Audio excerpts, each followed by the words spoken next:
Jean-Baptiste Santoul, bonjour. Bonjour Quentin. Petite colle pour commencer. Je ne suis pas tendre, hein. Parfois, j'ai envie comme ça Ah, de coller mes invités. Est-ce que vous savez quelle quantité de chocolat consomme un Français chaque année?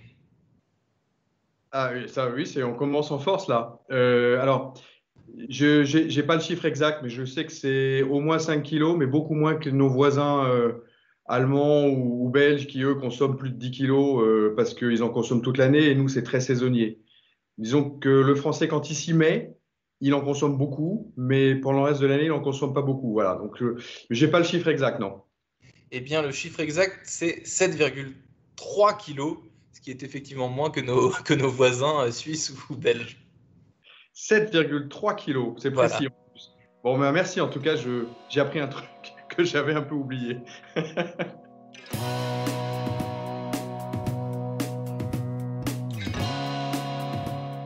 Bonjour à tous et bienvenue au Talk Décideur du Figaro en visio aujourd'hui avec Jean-Baptiste Santoul, PDG de Ferrero en France. Ferrero, pas besoin de présenter évidemment, tout le monde connaît. Est-ce que le confinement, ça a donné envie aux Français de manger du chocolat, Jean-Baptiste Santoul, selon les chiffres là encore? Alors, oui, pendant le confinement, bah, les Français ont eu plus de temps, hein, bien malgré eux.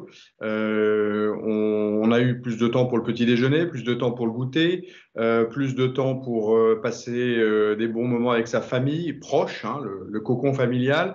On a eu plus de temps pour faire de la pâtisserie aussi. Les longs week-ends où on pouvait pas sortir et ça a dopé la consommation de chocolat.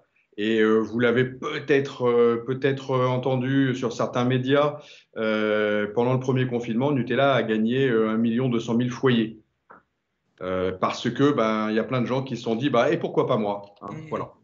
Nutella, c'est une chose, Jean-Baptiste Santoul, mais pour Noël, par exemple, on ne mange Alors, pas que du Nutella. Et je sais que vous êtes, par non, exemple, Ferrero Rocher, Kinder, toutes ces marques qui ne se mangent pas spécifiquement le matin, même si on peut manger du Ferrero Rocher le matin, et puis après, on fait ce qu'on veut, finalement.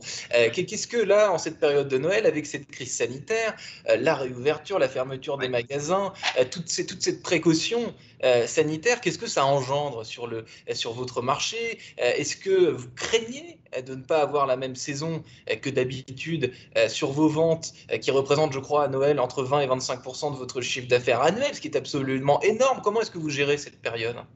Écoutez, on est rentré dans la saison de Noël, effectivement, avec beaucoup d'appréhension, puisqu'on a eu une saison de Pâques, vous vous en souvenez, Pâques est tombée pendant le premier confinement, et c'était un petit peu complexe, parce que les familles se sont pas retrouvées, donc il y a eu peu de chasse aux œufs, donc c'était déjà complexe.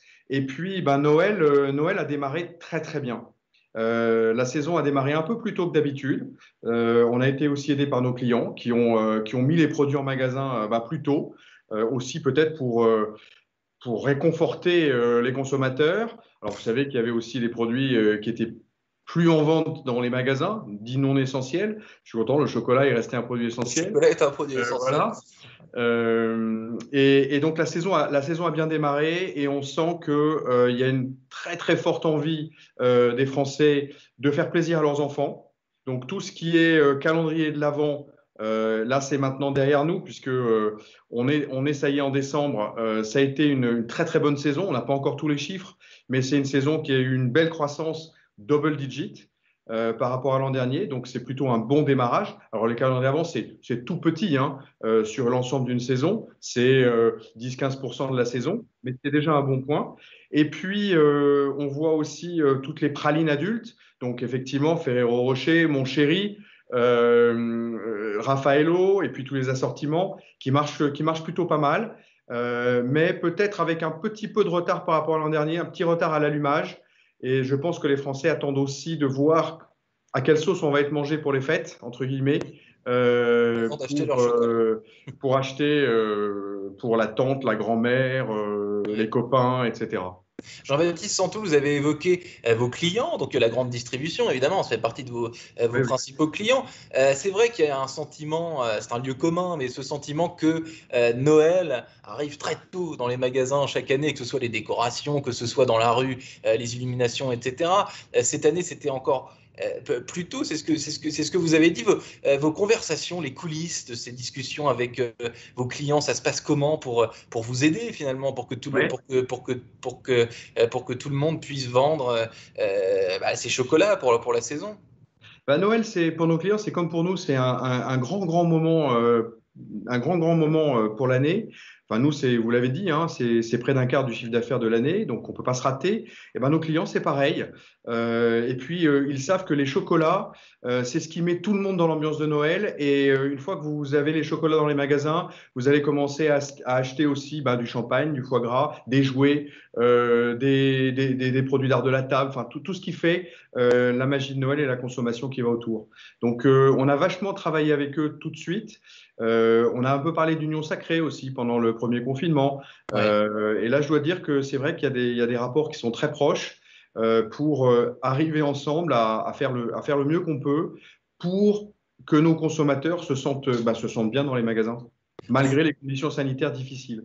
En vous écoutant, Jean-Baptiste Santoul, c'est vrai que moi, quand je me balade dans les magasins, il y a souvent comment dit-on, des têtes de gondole avec des produits phares. Parfois, j'ai envie de dire, en temps normal, c'est uniquement des chocolats. Et désormais, vous avez cité le champagne, le foie gras, tout ça finalement est mélangé dans une sorte de pop-up store de Noël, j'ai envie de dire. Tous ces produits, on les met ensemble. C'est les produits essentiels, j'ai l'impression, pour les distributeurs.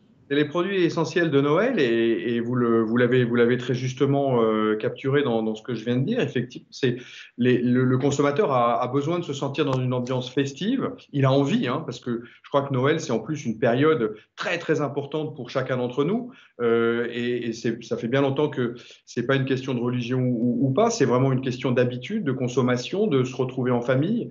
Et aujourd'hui, Noël, c'est un moment magique. Et on se rend compte qu'aujourd'hui, malgré la situation sanitaire un peu compliquée, malgré la morosité ambiante, parce qu'il y a aussi une crise sociale quand même qui est en train d'arriver, les gens ont envie de se retrouver à Noël et aujourd'hui, rien n'arrête la magie de Noël. Et on a des équipes, que ce soit chez nous, que ce soit chez nos clients, qui se mettent en quatre pour que ça marche. Donc tout ce qui est production, supply chain, les forces de vente, les équipes dans les magasins, tout le monde est vraiment mobilisé pour que Noël soit vraiment une fête. La famille, le chocolat, le champagne, le foie gras comme réconfort. Avant ce poste chez Ferrero, Jean-Baptiste Santoul, vous étiez chez Henkel. Oui. En France, pas du tout les mêmes produits. Vous, c'était les produits de propreté, surtout, je crois. Donc, je ne vais pas vous demander combien de fois les Français font le ménage chez eux par an, etc. C'est variable. Pourquoi ce pivot chez Ferrero? Pourquoi vous, Jean-Baptiste Santoul, vous étiez l'homme de la situation? Alors écoutez, mon fil rouge, c'est la grande consommation. Et j'ai toujours été passionné par les produits de grande consommation parce que ce sont des produits qui touchent à notre vie quotidienne. C'est des produits qui se nourrissent des insights des consommateurs parce qu'ils sont au service des besoins des consommateurs. Et c'est ce qui m'a toujours fasciné, passionné. Je suis un homme de marketing à l'origine. Voilà, ma carrière, je l'ai construite autour de produits grande conso et il y avait finalement rien de plus naturel que d'atterrir chez Ferrero, qui est une superbe entreprise de grande consommation dans l'agroalimentaire avec des produits magiques qui ont une histoire et un lien émotionnel avec les consommateurs absolument fantastique. Donc le jour où j'ai eu cette possibilité, j'ai plongé et je suis ravi. Je suis vraiment ravi. Plongé dans le chocolat. Merci Jean-Baptiste Santoul d'avoir répondu à mes questions pour le Talk Décideur du Figaro. Je vous souhaite une bonne fin de journée et un joyeux Noël. Merci, joyeux Noël et soyez prudents.